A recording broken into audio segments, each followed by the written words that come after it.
नमस्कार साथियों, स्वागत करता हूं आप सभी का मैथ की क्लास में। और जैसा कि मैंने बोला था कल की वीडियो में कि एचएसएससी का एडवांस मैथ करवाऊंगा, तो आज हमारा टॉपिक शुरू हो रहा है पहली क्लास समांतर श्रेणी। और सारा का सारा जो सिलेबस है वो आपको यहाँ लेफ्ट साइड में नजर आ रहा होगा। यहाँ लेफ्ट साइड में आपको राइट साइड में मेरी में जो आपको नजर आ रहा होगा क्या कि ये टॉपिक हैं, ये हम सारे डिस्कस करेंगे एक एक क्लास में। ये टॉपिक 2 या 3 क्लासों में कवर होगा विद क्वेश्चंस। और पहले मैं कंसेप्ट कराऊंगा बिल्कुल अच्छे तरीके से। समांतर श्रेणी यानी कि जिसे हम एपी कहते हैं, अर्थमेटिक प्रोग्रेशन, उसमें क्या होता है, 3 चीजें होती हैं। सबसे पहले क्या होता है, प्रथम पद यानी कि फर्स्ट टर्म जिसे हम कहते हैं, इंग्लिश और हिंदी में साथ साथ करेंगे, उसे A1 बोलते हैं फर्स्ट टर्म। सेकंड टर्म को A2 अप टू ऐसे ऐसे चलते AN तक चलता है। कहां तक चलता है? AN तक चलता है। और इसको बोलते हैं हम अंतिम पद।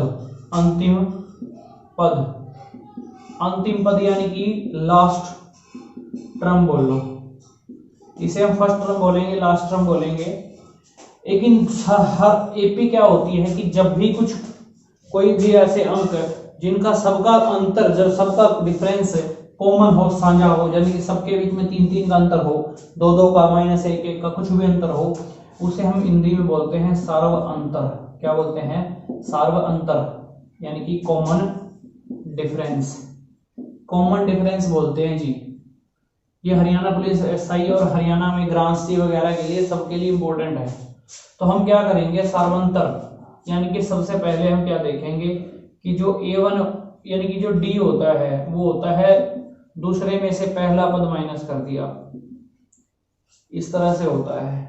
अब बात निकालेंगे कि इसका अंतिम पद जो होता है, जिसे हम AN बोलते हैं, लास्ट टर्म, उसका फॉर्मूला होता है ये A + n-1 × D। ये 10th क्लास में आता है, 5वां चैप्टर। बहुत अच्छा और आसान चैप्टर है, A + n-1 × D।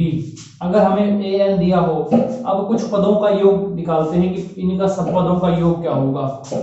सीधा ऐसे हम देखेंगे n/2। n होती है पदों की संख्या, कितने पद दिए गए हैं उस श्रेणी में, 10, 20, 50, 40, कितने पद वो दिए गए हैं, n/2 × A प्लस, ये फॉर्मूला 2A + n-1 × D।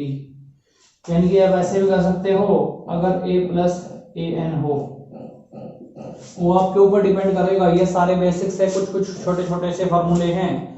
यानी कि ये फर्स्ट टर्म होती है, ये लास्ट टर्म होती है, कॉमन डिफरेंस होता है, ये सम ऑफ nth टर्म, यानी कि कुछ संख्याओं के nth टर्म का क्या होता है, कुछ जोड़ होते हैं। समझ आया बच्चों? अगर समझ आ रहा है तो प्लीज वीडियो को शेयर कर दीजिए दोस्तों। अच्छा, अच्छे से आएगा। और मैं जल्दी ही साइंस की क्लास भी स्टार्ट करूंगा यही इसी चैनल पर। आपको और भी मजा आएगा, आपको कहीं और पढ़ने की जरूरत भी नहीं पड़ेगी। प्लीज शेयर कर दीजिए। जैसे हम एक क्वेश्चन देखते हैं, कोई भी एक क्वेश्चन है, जैसे ये आपकी स्क्रीन पर मैं क्वेश्चन लगाता हूँ, कोई भी एक क्वेश्चन जो आपकी स्क्रीन पर लगाता हूँ, मैं पहला क्वेश्चन देखते हैं। इसका आप स्क्रीनशॉट ले सकते हैं एक बार।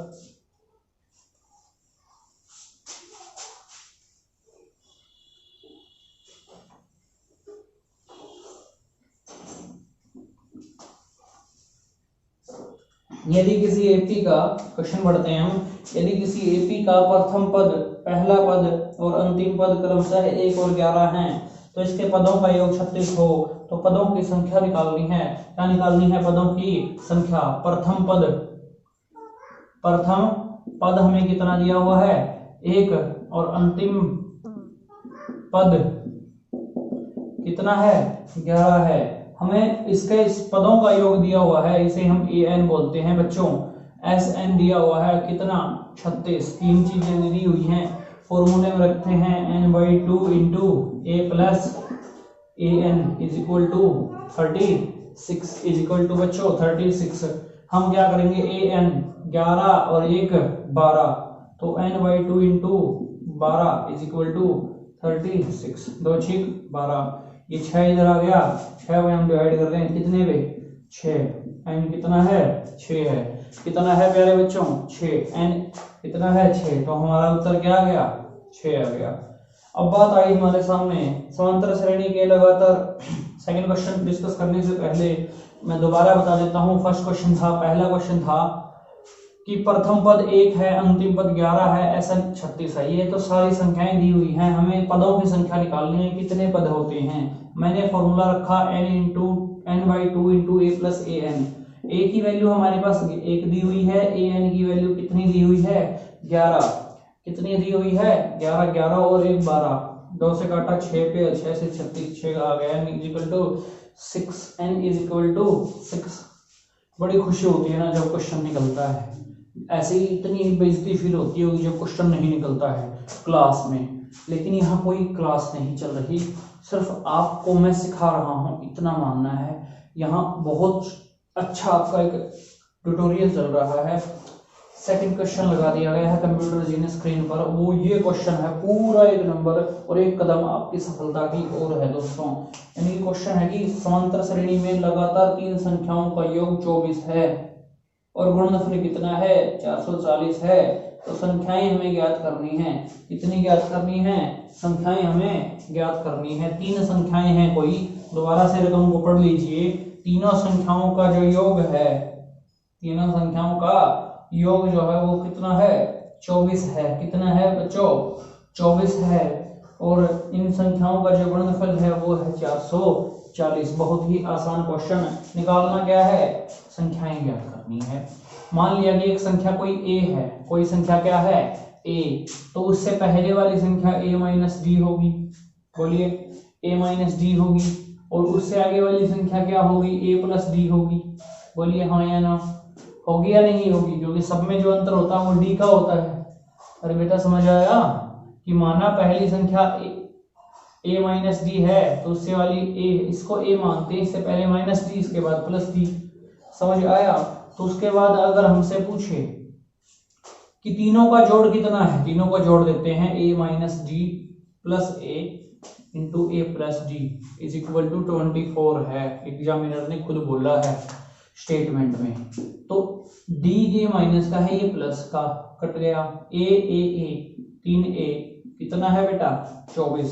a is equal to 24 by 3, 3 8 24, A 8 is the right answer. अब इनकी मल्टीप्लाई भी है ना, a minus D into A plus D, वो क्या है वो है जी 440। कितनी है 440।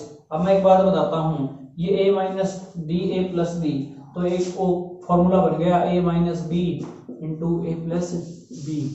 ए की 2 माइनस बी की 2, तो a की 2 माइनस डी की 2 इंटू में a का मान हम यहां रखेंगे। ये a देखो, ये बीच वाला a बराबर 440, एक स्टेप बढ़ेगा कोई बात नहीं।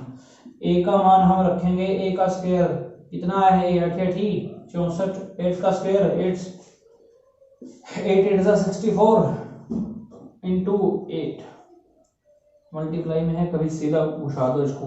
440, इसको हम डिवाइड कर रहे हैं 55 से। कितना 55। अब अगर बच्चों ये 64 इधर मैं लेके आऊं, इधर मैं 64 को लेके आऊं, तो ये माइनस का नहीं हो जाएगा, क्योंकि बेटा ये प्लस नहीं है इधर। बोलो बोलो। तो 55 में से 64 गया माइनस का 9, माइनस से माइनस, स्क्वायर रूट करेंगे तो डी की वैल्यू कितनी आ रही है बेटा 3। डी की वैल्यू कितनी आ रही है 3 आ रही है। बोलो हाँ या ना। तो अगर मैंने 8 यहाँ रख दी तो 8 माइनस 3 कितना 5, फिर 8 फिर 11। अब इनको जोड़ दो, 11 और 8 19 और 5 24, 8 5 40 की 11 से 440। स्क्रीनशॉट ले लो बेटा, स्क्रीनशॉट ले लो। क्वेश्चन भी तुम्हारे सामने है और आंसर भी तुम्हारे सामने है। बहुत आसान सा क्वेश्चन था। नेक्स्ट क्वेश्चन जब हम देखें, हमारे हमसे क्या पूछा गया था, संख्याएं ज्ञात करनी है। नेक्स्ट क्वेश्चन देखते हैं। हमारे सामने हमसे क्या पूछा हुआ है कि कोई एक एपी दे दी हुई है हमें 27 48 और 75, सबका रूट है बच्चों। 27 48 और 75 तीनों का रूट है।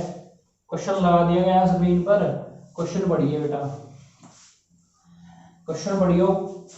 27 48 और 75 तीनों को लगा दिया गया है। कितने में 27 48 और 75। अगला पद क्या होगा, यानी कि रूट 27 रूट 48 रूट 75, अगला पद क्या होगा। मैं एक बात बताता हूँ, सबका ये तोड़ लो, 3 वर्गमूल 3, ये 4 वर्गमूल 3, ये 5 वर्गमूल 3। बोलिए सबको पता है कि अगला पद जो होगा वो 6 वर्गमूल 3 होगा। अंडरस्टूड सी बात है। क्यों होगा सर? बेटा इसमें से अगर आप घटाओगे तो दोनों में √3 कॉमन नहीं आ रहा है, तो डी क्या होगा? दूसरे में से पहला पद घटाते हैं तो √3 कॉमन, 4 में से 3 गया एक, तो यानी कि √3 बढ़ रहा है सिर्फ, तो यानी कि 3 4 5 फिर 5 के बाद 6। क्या आप ऐसे कर सकते हो? चौथा पद निकालना है, इसका फार्मूला होता है a + 3d। तो a का मान कितना है? 3 वर्गमूल 3 प्लस में 3 × 3d। d का मान कितना? d का मान भी ये है। बोलो तो कितना? 3 और 3 6 वर्गमूल 3 इज द राइट आंसर। 6 वर्गमूल 3 is the right answer. Next question, चौथा क्वेश्चन आज का, x - 7 x - 2 x + 3 का 15वां पद क्या होगा? वीडियो अगर पसंद आ रही है तो जो थोड़ी सी तबीयत खराब है, वीडियो अगर पसंद आ रही है शेयर करते रहना, साथ साथ लाइक करते रहना, शेयर करते रहना, सब्सक्राइब करते रहना, अपने अपने दोस्तों मित्रों मित्रियों सहेलियों के पास, सखाओं के पास भेजते रहना, मजा आ जाएगा। तुम्हें आ जाएगा, मुझे तो आ रहा है पढ़ाने में, आप जैसे बच्चे जो मिले हैं मुझे। x - 7 x - 2 x + 3 ऐसे क्वेश्चन हैं। कब? 15वां पद। कौन सा पद? 15वां पद। ये देखो बच्चों, a का मान x - 7, d का मान x - 2 -x + 7। बोलो समझ आया कि नहीं आया? 7 में से 2 गए 5, 7 में से 2 गए 5, क्योंकि दूसरे में से पहला पद घटता है और ये माइनस माइनस माइनस प्लस हो गया। अब निकालेंगे a15वां पद, a + 14d, a + 14d। a कितना है? x - 7 + 14d, d कितना है? 5, 14 पंजे 70, तो 70 में से 7 गया, x + 63 is the right answer. x + 63 is the right answer. बोलो बच्चों समझ आया कि नहीं? बहुत प्यारे क्वेश्चंस हैं, बहुत ही प्यारे और बहुत ही सारे क्वेश्चंस हैं। नेक्स्ट क्वेश्चन दे रहा हूं तुम्हें, सॉल्व करना है अपने आप। मैं समझाऊंगा। समांतर श्रेणी की nवीं संख्या 2n + 1 है, तो 7वीं संख्या क्या होगी? समांतर श्रेणी की nवीं संख्या 2n + 1 है, तो 7वीं संख्या क्या होगी? 7वीं संख्या क्या होगी? बहुत ही शानदार क्वेश्चन, करके देखिए कॉपी में ट्राई। जब तक हम सोचते हैं आपको समझाने की, ट्राई करिए बच्चों। जो nवीं संख्या जब भी दी जाए तो an = 2n + 1। हमसे 7वां पूछा गया, तो हम n की वैल्यू अगर यहाँ 7 रख रहे हैं तो 2 × 7 + 7 दूनी 14 15। नेक्स्ट और लास्ट क्वेश्चन इस टॉपिक में आज का, 5 से भाग होने वाली 2 अंकों की कितनी संख्याएं होती हैं? भाई एक बात बताते हैं, यही कर देंगे। पहली संख्या 2 अंकों की 10, फिर 15 और लास्ट में संख्या है 95, क्योंकि 100 फिर तीसरे 3 अंकों की हो जाएगी, ये नहीं होगी। तो a का मान 10, d का मान 5, an का मान अंतिम पद कितना? 95, n निकालना है। तो an = a + n - 1 × d। तो an का मान 95 किसके बराबर? 10 + n - 1 × d। 5 एकम 5 n - 5, तो 10 + 5n - 5 बराबर है 95। 10 में से 5 गया 5, 5n = 95, और इधर 5 आ गया वो 90। अगर 10 में से 5 गया, 5 बच गया यहाँ, कितना बच गया? 5, और 5 को मैं इधर ले आया 90। n = 18, काट दिया हमने। क्या कर दिया? काट दिया। स्क्रीनशॉट ले लो और याद रखना मेरी बात को, रेगुलर वीडियो डालूंगा इसी चैनल पर, शेयर कर देना, आग लगा देना शेयरिंग की अपने दोस्तों को, ठीक है? अगर पेपर में नहीं आया तो मुझको जिंदा जला देना पकड़ कर, कोई दिक्कत नहीं है, मैं इतना भी कर दूंगा तुम्हारे लिए।